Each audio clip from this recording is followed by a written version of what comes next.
So I know it's been forever since the last time I did any type of video with you guys. I was actually supposed to do a video back in May, where May is Lupus Awareness Month. And it was going to be a question and answer video. I had some people ask me some questions like on Facebook and Instagram just about lupus, and I was going to kind of address that with a get ready with me. So today that's what we're doing. We're having a get ready with me while I'm answering a few of you guys' questions. So we're gonna get started. First things first, I've already moisturized, so I'm gonna start off with some primer. And I am a person that likes to stick to like different brands. I'm not like a brand like junkie or anything. So actually, while I let that kind of sit on my skin for a little bit, I'm going to do my eyebrows, and I'll be back in just a second after I finish my eyebrows. Hey guys, I'm back. So I just did a little bit to my brows, and this isn't like any kind of glam or anything. I'm just going to get something to eat, so I'm not doing anything spectacular.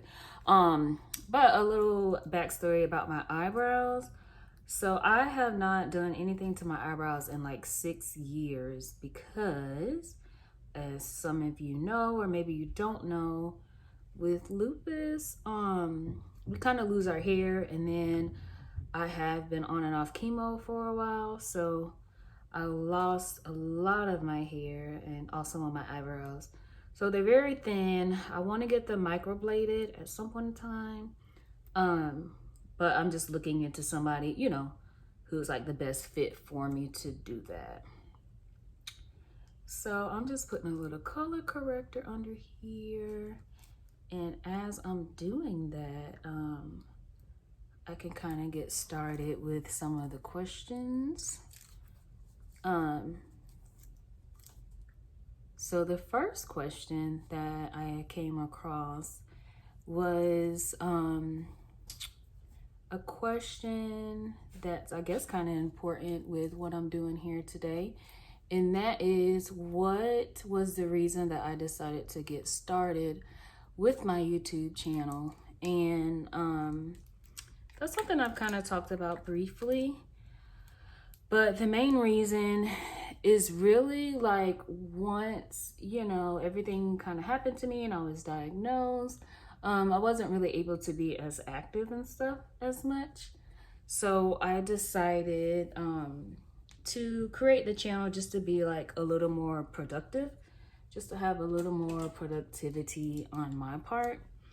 And also, I mean, the main reason is simply because I want to spread awareness. Like, I want people to have like somewhere to go if they have questions, or if they're just kind of like having a hard time about things. You know, they can just kind of like relate to somebody else. So that's definitely the main reasons that I decided to, you know, start my YouTube channel. Which on the channel, if you want to look at some other videos that I've uploaded, I just kind of like show behind the scenes of some of my hospital stays and some of my treatments and doctor visits and stuff like that. So you'll see that in those videos. So the next question is, what are the different forms or strands of lupus? So the first and most common, which is the one that I have, is lupus SLE, and it's kind of a long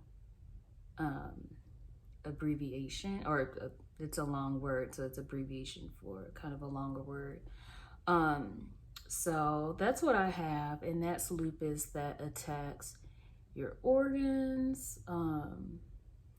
It attacks anything in the body pretty much. So your organs, your antibodies, everything inside of us. And with that type of lupus, pretty much in simple terms, your immune system is just like overactive. So it, for most people, like the body attacks things that are foreign. So when you're sick, so you have like a flu or a cold or something, your body is going to go in this mode where it wants to attack, foreign objects. And that's supposed to be, helpful. That's why a lot of people like build up their immune system. But in someone who has lupus, our immune systems are pretty much in fight mode all day, every day. So it gets to start attacking things that are actually good for your body. So the second one is actually discoid lupus. And that's when you'll see certain people have like rashes or different lesions on your face. And an example of that, it's something that's called, or the most common rash is called the butterfly rash. And that's actually why I have to conceal so much in this area, because I have so much discoloration.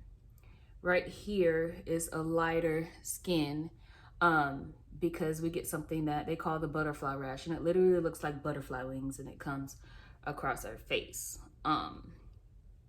Some people have that. I didn't have the butterfly rash, did not appear probably until like a year and a half into my diagnosis. So some people have that starting off as a symptom. Some people may never get it. I know people, I also get them in my ears, but in my ears is a darker color. And then I've gotten it under here. So that's why I have to conceal so much, is because I get so much of the discoloration or the uneven skin tone. So we will work that in us. So I think that's kind of worked in, y'all. And y'all have to excuse me. All of my makeup is laid out on my bed because I don't have a vanity desk yet. So if somebody wants to get a vanity desk for me, then that would be really, really cool. But actually, let me go back because I was gonna get ready to go to the next question. But the other types of lupus are, you have drug-induced lupus, and it's just what it says. So, if you have a pre-existing condition and you're taking certain medications, lupus can be drug-induced. So most of the time with that, it causes some type of overreaction or some type of symptom of lupus, but it can actually go away once your meds stop. So whatever the drug was that induced the lupus diagnosis, it can go away. And also that's neonatal lupus. So that's when people, are pregnant and you pass on the antibodies to your baby. So those are some other ways. And I'm actually, just a second, I'm gonna pause and I'm gonna get my foundation. Okay guys, so I'm back and I was just getting my foundation. Okay, there's no more in that, so that can go in the trash. I was just getting my foundation ready, and then while I'm kind of doing that, I'll go to the next question. So the next question is, what advice would you give someone newly diagnosed with lupus? And my first answer is kind of like a 5-part answer. My first answer would be, is to kind of keep your circle tight, and just keep yourself surrounded by like your closest family and friends. Just because when it comes to like, harder things like this, it's just hard to maintain by yourself. It's hard to like maintain a positive outlook, and just let people know like what you're going through and what you're feeling. So even if it's like doctor's appointments, a lot of times my mom would come with me, or my grandmother, just because our minds are just so spaced out. And I don't think that we understand how serious like the medications or the side effects of the medications that we're on as well. And I know with prednisone, sometimes when you're taking such a high dosage, it can make you have something that's called mind fog. So it's like you'll be present, but your mind is just like in a whole different space. So I would always have like my grandmother or my mom come with me, just so that first of all, I'm getting the correct information from my doctors, and just to have like that extra support, you know. Also hospital stays, if you are hospitalized, or you're going through flare-ups and stuff like that, you know, allow visitors. Don't just sit there in the hospital by yourself and sleep all day. Just try to be active, have someone bring games to you or something like that if you need be, to keep you occupied and productive while you're there. The second thing I can say is to always get your rest. Don't be afraid to say no. You know what you need to do for your body. If you're not feeling up to doing something, just don't do it. You know, don't feel like you have to, run here and there and be on every scene just to make other people happy, or to tell yourself that, you can keep up or whatever. No, let your body get the rest that it needs. You know, your health is first. So those other people, if they love you, if they really care about you, they'll understand if you just can't, make it, or you just can't do whatever type of plans that you had already had planned. You just have to say no. Also affirm. I'm one person, I'm like really big on affirmations and just positive thinking, speaking wellness over your life, speaking healing amongst yourself. All of those things, just keeping yourself in a positive mindset, it will really work more than you could ever imagine that it would work for you. And I'm gonna take a little breather because I feel like I want to use like some more foundation. But to finish off that question, one thing or one habit that I did my research on and I learned more about was changing my eating habits. Right now I'm a pescatarian, so I went through that stage where I cut off meat, I eat fish, shrimp, calamari, like that type of seafood and stuff like that. I don't eat it every day. There are some days where I simply don't eat anything other than just like rice and vegetables and stuff like that. But just do what's best for you. One thing one of my doctors told me is that, you go through so much, like don't deprive yourself of eating as well. And I say that to a certain extent because there are some people that, maybe their eating just doesn't, affect them. Maybe certain inflammatory foods like dairy and beef and pork and stuff like that, maybe it does nothing to them. You have to be the person that has to kind of research that and see how it does for yourself. But those are the type of things that I can only advise you because that's what worked for me. As soon as I stopped eating meat, I saw that my blood work was much better and getting back down to, normal, healthy testing results that I was starting to get. So that's, I can only tell you what worked for me. And to the next question, since I was talking about blood work and stuff like that, is what testing should someone who suspects they have lupus have? And the first thing to look for is to always look for testing that looks out for inflammatory properties. So I can look all the way back to when I was a child. I was starting to have like pain like on my sides. And one of the things that they tested me for they saw that I had inflammation in my liver. And so they diagnosed me with something that was called fatty liver. And 20 plus years later, I found out it's not fatty liver. It's just that back then, my testing results were showing different inflammatory signs. So if you get your regular testing done, look for inflammatory properties in your kidneys, your liver.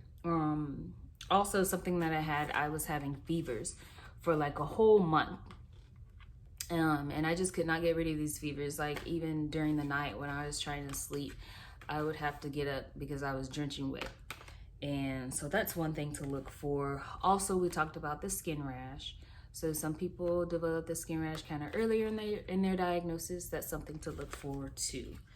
And so some of what the properties are called, there's an ALT, AST, and SED rate. So those are important things to look for if they do test you specifically as far as your inflammation in your body. Now I have a little bronzer so I can contour. And I learned how to contour. I had no choice because I was on high dosages of prednisone and my face had blown up like a balloon. So I had to learn how to contour pretty heavy. And it's just something that's kind of stuck with me. So I still kind of contour my face pretty heavy. So I can get rid of that fluffy, extra fluffy look.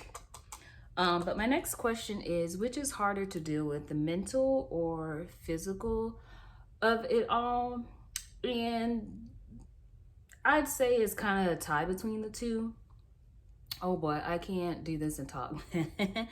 Why I say that is because with the mental, there's like longevity of how it affects you mentally. I mean, lupus is something that, although you can be in remission, it's not anything that just disappears. So you're always going to think about, you know, the disadvantages of it, or some of the way it affects you socially, some way it affects you physically. There's a lot of different things. Physical pain is temporary. Even on my hardest days, during the worst pain I feel like I've ever felt in my life, the pain is not long lasting. It's not something that, you know, you can't feel like you can overachieve like the next day or get through. And back to like, you know, the whole thing mentally. I mean, you think about your appearance, like I was saying, I started getting into makeup a lot, just trying to camouflage like a lot of the side effects from my medicines.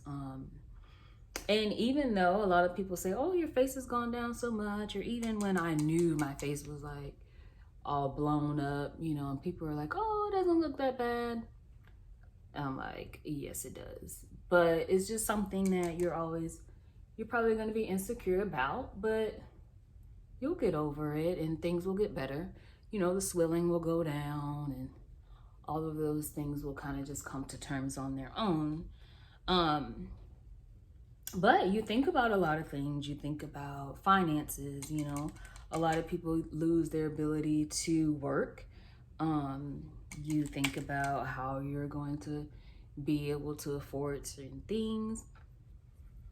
You know, how you're going to be able to provide for yourself. You think about dating, you know, is anyone going to want to date someone or marry someone that has like, you know, physical limitations, or, you know, you're going to feel like, oh, am I like a burden on people? And you just go through so many different emotions. And, you know, there's no way to try to advise someone to not go through these things. It just kind of comes with the territory or the nature of it. But again, that's kind of why it's important to keep family around you and always be vocal with your feelings. Don't bottle this stuff up. Talk to people about what you're going through, you know? And again, with the physical part of it, you know, there are so many different procedures that you have to go through that you don't think about, you know, when you're diagnosed. Surgeries, you know, we have joint pain, we have muscle pain, we may have external pain. If you have really bad skin lesions or skin rashes, you know, those are painful as well. So, you know, you just can't say like if one thing is worse than the other. They're both pretty bad, but you know, you will get through it, is pretty much the gist of it. And I'm just gonna finish bronzing a little bit before I go to the next question.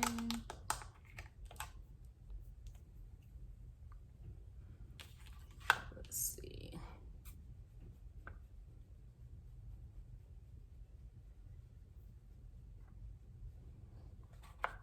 And I'm noticing you can see my hair in the video, y'all. I got my hair done. They're really, really cute braids, but my hair is short and curly.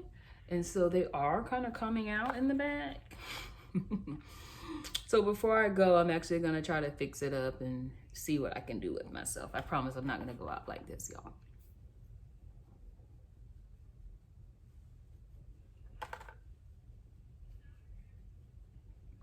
But the next question is, how do you get through your toughest days? And I have to like really give it to my family because, you know, if it weren't for their support and just like allowing me to kind of vent on my days or allowing me not to have the best day some days, you know, you really, really need that. You're not going to be strong every single day that you're going through these things. So just keeping, again, like your family really close to you, and also keeping your faith strong. You know, when you're having like those deep thoughts, just go into prayer, go into meditation. Also just speaking positivity over this situation is really, really helpful.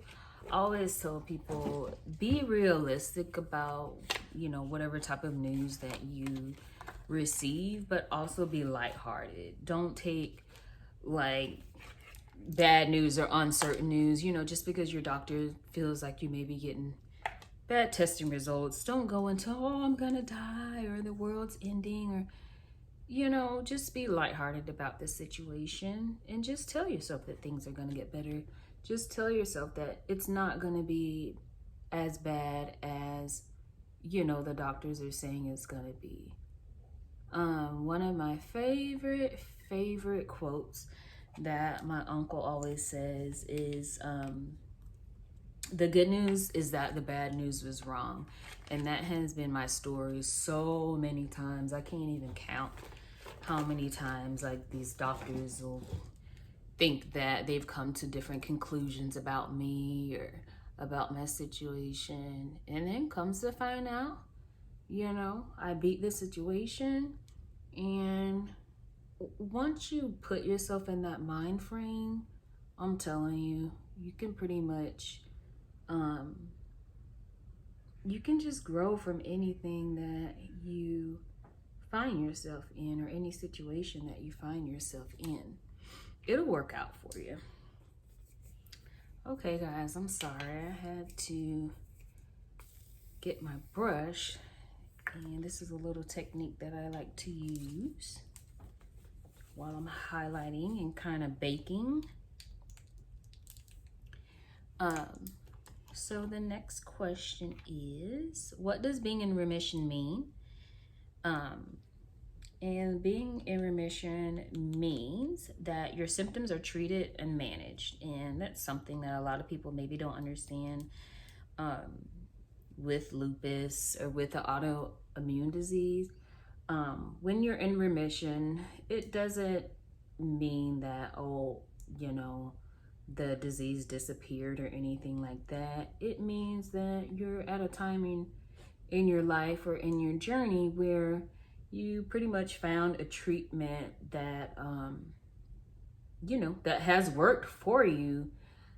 Does it mean that other things cannot trigger the disease? No.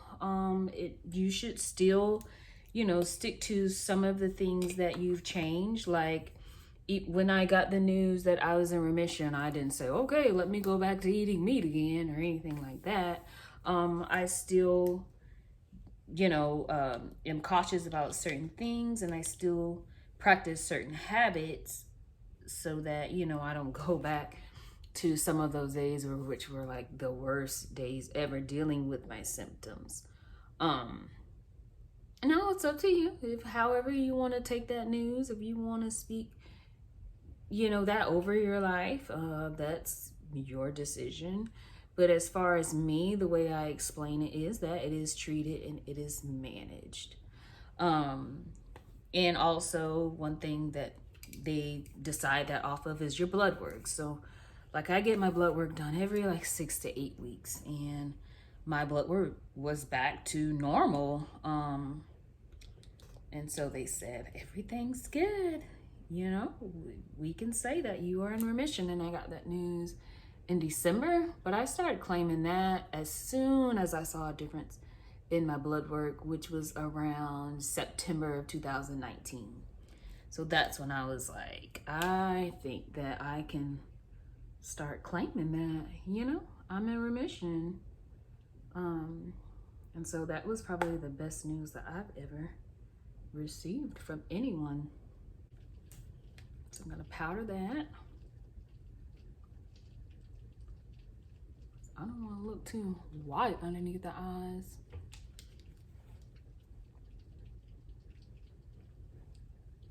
And my next question is, how have you experienced corona? And I guess they're asking, you know, how has the coronavirus affected someone like me who is considered immunosuppressant? Well, I can say I don't have any complaints. What I did do, I can be transparent with you guys. So around January, I got a new job. And of course the coronavirus hit around like February, but I wasn't really sure, like, you know, if this thing was serious or whatever.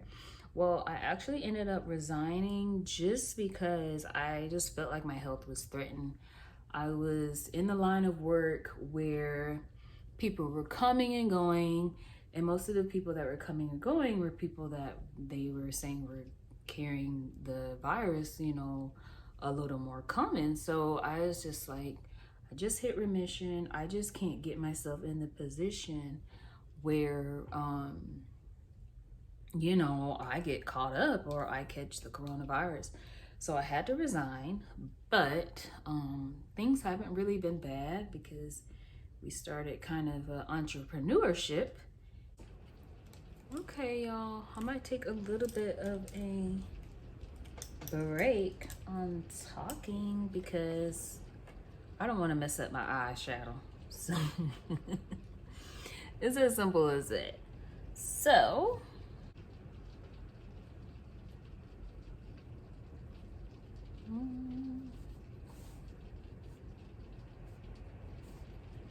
have to be silent about this.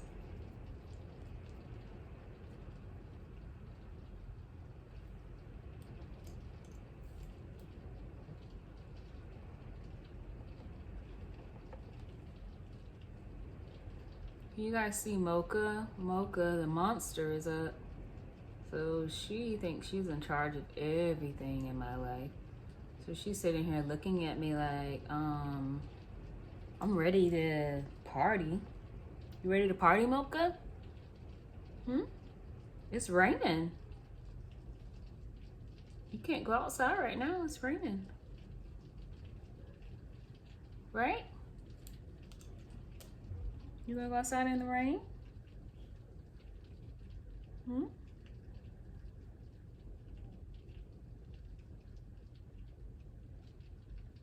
I'm just doing something a little light because I'm just going to dinner.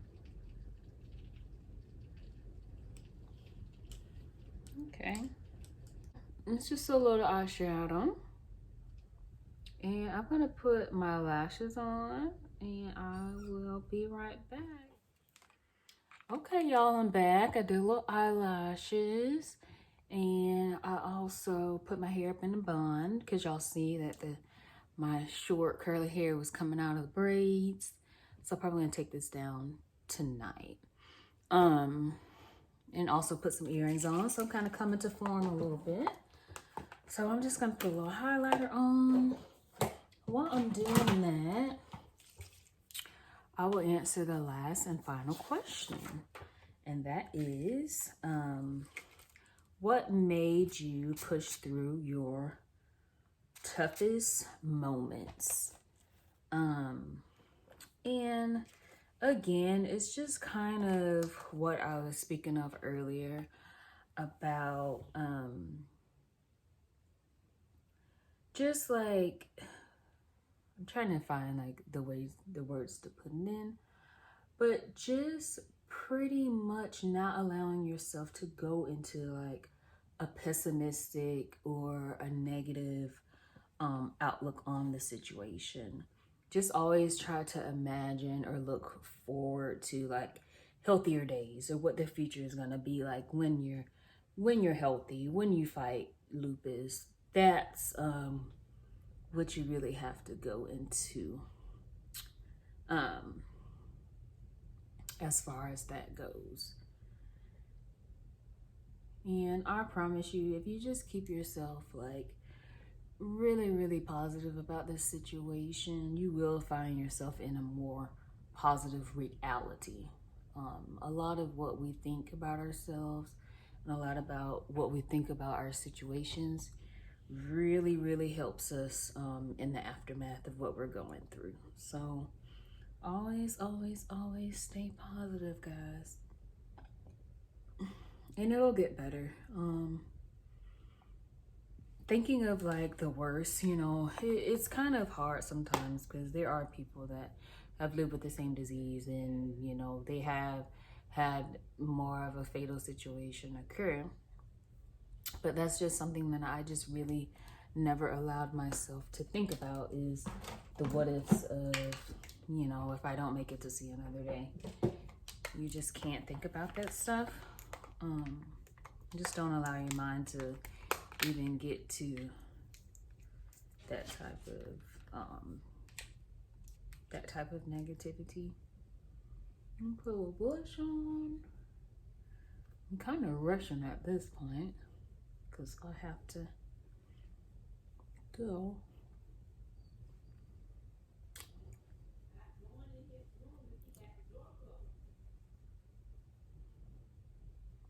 Put a little blush on. I'm heavy on the blush. And put some lip gloss on. I love, love, love Kylie Cosmetics. Oh, my lip liner. I don't feel like sharpening my lip liner. Oh, Mocha, just a second. I'm coming. Can y'all hear Mocha attacking my door? Okay, just a second, Mocha. I'm coming, okay?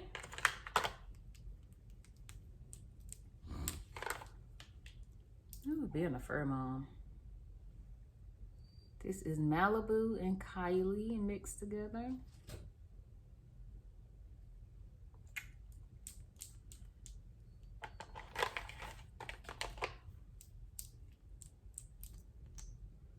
And you know, again, I always just do this just to help people. Like, lupus advocacy is just something that I'm really passionate about. I want to help others and just let them know that they're not alone with fighting lupus.